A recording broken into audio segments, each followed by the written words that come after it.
ఇది కాకుండా ఒక వీరుడు ప్రాణత్యాగం చేస్తుంటే అంటే అతన్ని చంపడంలో నుంచి మళ్ళీ ఇంకో ఉద్యమం పుడుతుంది.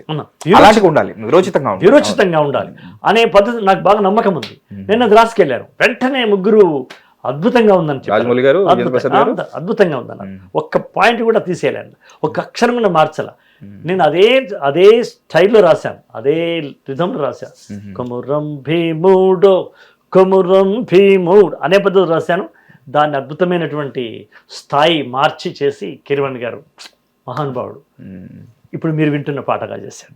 అట్లాగే కొమ్మ ఉయ్యాల కూడా అంతే, అలా రాశాను, అలాగే రాశాను. దాన్ని ఆయనే అద్భుతంగా చేసినాడు. ఇట్లా మనం ఆ పాట రాయాల్సి వచ్చింది. అంటే నాకు పాట కన్నా పాట వెనకాల సందర్భం ముఖ్యం. ఎందుకంటే ఆ సందర్భమే అంటే ఆ పర్టికులర్ రచయిత దానికి న్యాయం చేసినప్పుడే మీరు అన్నట్టుగా ఎటర్నల్గా నిలిచిపోతుందంట. రాజన్నలో కొన్ని సన్నివేశాలకి దేవకట్ట గారు దర్శకత్వం వహించారు, కొన్ని పోరాట సన్నివేశాలకి. దేవకట్ట గారు, రాజమౌళి గారు. Rajanna cinema Vijayendra Prasad direction. దానికి నేను రాసిన ఒక యుద్ధ గీతానికి ప్రత్యేకంగా నాతోటి రాయించాడు, తానే చిత్రీకరించాడు రాజమౌళి గారు. ఓకే, అదే దరువై వెయ్యర వెయ్యి వెయ్యి దెబ్బకు దెబ్బ వెయ్య ఊపిరి జెండా ఎగరై సావుకు ఎదురుగా అడుగై వెయ్యి వెయ్యి వెయ్యి దెబ్బకు దెబ్బ వెయ్య. ఇది మా నాన్నగారు రాసిన పాటని నేను ఆ లైన్ తీసుకొని రాశాను. మీ నాన్నగారు రాసిన సందర్భానికి కూడా దానికి ఒక స్టోరీ ఉంది. అదే సందర్భం నాన్న లైఫ్ లో జరిగిందే రాజన్న సినిమా అయింది. ఎంత డ్రామా గురువు గారు, అసలు మీ రియల్ లైఫ్ లో జరిగింది, మళ్ళీ మీరే పాటలాగా మళ్ళీ మీరు రాయాల్సి వచ్చింది. అసలు అది దాని వెనకాల ఒక శోకం ఉంది, కానీ ఇప్పుడు దాన్ని మీరు ఒక ఉద్యమంలా తీసుకొచ్చారు. దాని నుంచి ఇంకొకరు ఇన్స్పిరేషన్ పొందేలా. ఇప్పుడు రాస్తున్న వాళ్ళలో ఇప్పుడు చాలా పాటలు ఇంకా మీరే అన్నారు, మీరు అప్పుడు నేను ఎలాగైతే సినిమాలు అన్ని చూసి అన్ని ఒక నోటీస్ చేస్తాను, మీరే చూసారు, ఒక 300 పదాలు వాడారు అని చెప్పేసి. ఇప్పుడు రాస్తున్న వాళ్ళు, ఇప్పుడు వస్తున్న వాళ్ళు అసలు సందర్భాలే లేవు నన్ను అడిగితే. అవే ప్రేమ సందర్భాలు ఉన్నాయి, ఏవైతే ఉన్నాయో అవే మళ్ళీ మళ్ళీ రిపీట్ అవుతున్నాయి. ఏది కొత్తగా విన్నట్టుగా ఏది అనిపించట్లేదు. అదే పదే పదే రాయాలి సినిమాలో. అంటే ప్రేమనే కదా, నువ్వు నాకు నచ్చావు, నేను నీకు నచ్చానా, ఇదే కదా మెయిన్ పాయింట్. అవును, అదే పదే పదే రాయాలి. కానీ రాసిన ప్రతిసారి ఒక కొత్త ప్రజెంటేషన్ ఇవ్వాలి. అలా ఇవ్వగలిగిన వాడు నిలబడతాడు, ఇవ్వలేని వాడు పడిపోతాడు. మీకేమనిపిస్తుంది, ఎలా రాస్తున్నారు అనిపిస్తుంది? ఈ జనరేషన్, జెన్జీ జనరేషన్ ఎలా తీసుకుంటున్నారు, ఎలా రాస్తున్నారు అనిపిస్తుంది? అంటే ఇప్పుడు ఒక్కటే మనకు బండ గుర్తు మహేష్. ఒక రైటరు వచ్చి 10 సినిమాల్లో రాయగలిగి ఆ 10 సినిమాల్లో బాగా రాశాడు అనిపించుకున్నారంటే తన దగ్గర విషయం ఉన్నట్టు. విషయం లేనివాడు రాయలేడు. ఎందుకంటే సినిమా మేధావులతో కూడుకున్నటువంటి పరిశ్రమనయ్యా. ఒక డైరెక్టర్ కింగ్, అతను మామూలుగా కాదుగా. ఒక కెమెరామెన్, ఒక మ్యూజిక్ డైరెక్టర్, ఒక రైటర్, ఒక ఆర్ట్ డైరెక్టర్, ఒక దాని కొరియోగ్రఫీ, వీళ్ళందరూ మాస్టర్స్ ఉంటారు అక్కడ. అందరూ వచ్చి వాళ్ళ క్రాఫ్ట్స్ లో నిష్ణాతులు ఉంటారు. ఆయా రంగాల్లో ఉన్న నిష్ణాతులతో కూడుకున్న వాళ్ళతోటి మన సావాసం, మనం చేస్తున్న సాహసం, మనం చేస్తున్న సమరం, అది రైటర్ చేయాల్సి ఉంటుంది. ఒక పదము కోరియోగ్రాఫర్ కూడా నచ్చకపోవచ్చు.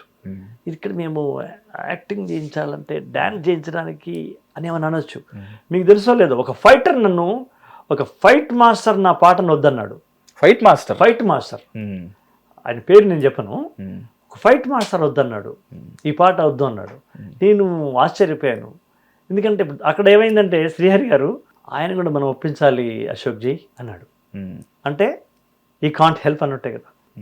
అయినా ఫైట్ మాస్టర్ కూడా ఓకే అందాక రాయాల్సి వచ్చింది. రాశా అంటే ఇంతమంది కలగజేసుకునేటువంటి అవకాశం ఉంది పాట మీద. ఇలాంటి పరిస్థితుల్లో అందరి మేధావుల మధ్య మనం రాయగలిగినప్పుడు ఒక 10 సినిమాలు రాసినామంటే విషయం ఉన్నవాడు మాత్రమే రాయగలడు. కాబట్టి ఇప్పుడు రాస్తున్న వాళ్ళల్లో I like them, I appreciate them. ఇప్పుడు అనంత్ శ్రీరామ్ ఉన్నాడు, మొన్న పెద్ది అనే సినిమాలో ఒక పాట రాశాడు. అదేంటి రై రై రై రై రా అన్నదాన్ని, అడ్డే లేని నీరైరా, అడ్డే లేని దారైరా అని రాశాడు. రై రై రై అనేదాన్ని రై రై రై రై రైరా అన్నదాన్ని అడ్డే లేని నీరైరా, ఏదో అదుపే లేని దారైరా అని రాశాడు.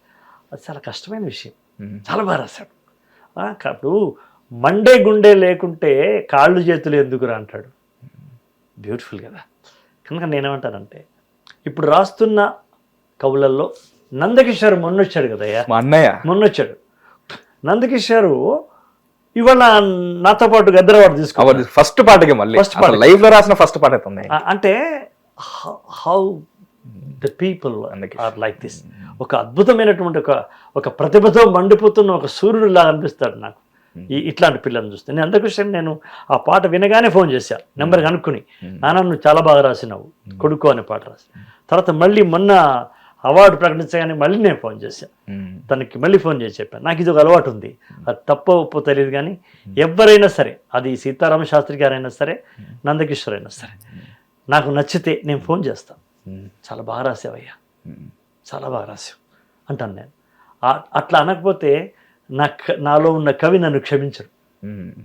ఏరా అతను అద్భుతం రాశారు కదా, ఫోన్ చేయకూడదు అని నన్ను అంటుంటాడు. మన స్వాతిముత్యమ్మ సినిమా ఏంటి, మన ఆ సినిమాలో మమ్ముటి గారి సిచ్యువేషన్ లో ఉండిపోతుంది కదా, పేరు గుర్తు రావట్లేదు, మన మమ్ముటి గారు స్వాతి కిరణం సినిమా అలాంటి సందర్భంలో ఉండిపోతుంది. కానీ ఆ బేసిస్ లేకుండా ఉండడం అనేది ఇవాళ రేపు నాకు తెలిసి మీ ఫేస్ లో అయితే నాకు ఆ ఆరా కనిపిస్తుంది, అందుకేనేమో అనిపిస్తుంది. ఎందుకంటే లోపల నుంచి కూడా ఆ ఫిల్టర్ లేనప్పుడే ఆనందంగా ఉంటాం మనం. ఐ లైక్ ది లైన్ అబ్బా, అది లైన్, అది లయన్ రాస్తున్నాడా లేకపోతే కోకిల రాస్తుందా అన్నది నాకు అవసరం లేదు. లయన్ రాస్తే నేను మెచ్చుకుంటాము, కోకిల రాస్తే మర్చిపోతామా?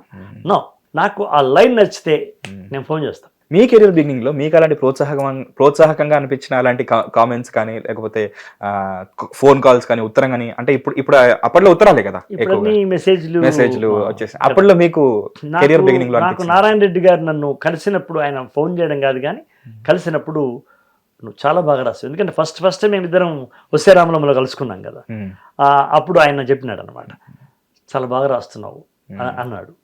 ఒకసారి బాలుగారు సందర్భంలో ఏదో మాట్లాడబోతే, అశోక్ సమర్థుడు, చాలా బాగా రాస్తున్నాడు, అగ్రేసర రచయిత అవుతాడు అన్నాడు, అయినాడు అన్నారు. అలా నాకు నారాయణ రెడ్డి గారి నుంచి ప్రశంస వచ్చింది. శ్రీవేంద్ర సీతారామ శాస్త్రి గారి మొదటి పాటకే వజ్రాలు పొదిగిన వడ్డాన మీద వచ్చి బుజ్జి నడుము పూజ చేసుకుంటా, ఇట్స్ పోయిటరీ అన్నాడు ఆయన. ఫస్ట్ సేమ్ డే, అంటే మొదటి పాట రికార్డింగ్ అవుతున్న విజయ, మన ఎవరు కోదండపాన్ స్టూడియో లోపల మా కోటి గారు శ్రీరవీంద్ర గారికి బాలు గారికి పరిచయం చేస్తే, శ్రీవేంద్రలో చూసి ఈ లైన్ బాగుంది అన్నాడు ఆయన. సరిపోయింది. అంటే ప్రశంసించడం నాకు ఒక పెద్ద నమ్మకం ఏంటంటే, ఎదుటి వ్యక్తిని అభినందించకపోతే, అభినందించని వాడు ఎవడంటే తన మీద తనకు విశ్వాసం లేని వాడు చేస్తాడు ఆ పని. తన మీద తనకు విశ్వాసం ఉన్నవాడు ఎదుటి వ్యక్తిని అభినందించడానికి ఏ క్షణం కూడా వెనుకాడడు అన్నదాన్ని నేను నమ్ముతాను. ఇన్సెక్యూర్ గా ఉన్న వాళ్ళు మాత్రమే అలా ఉంటారు.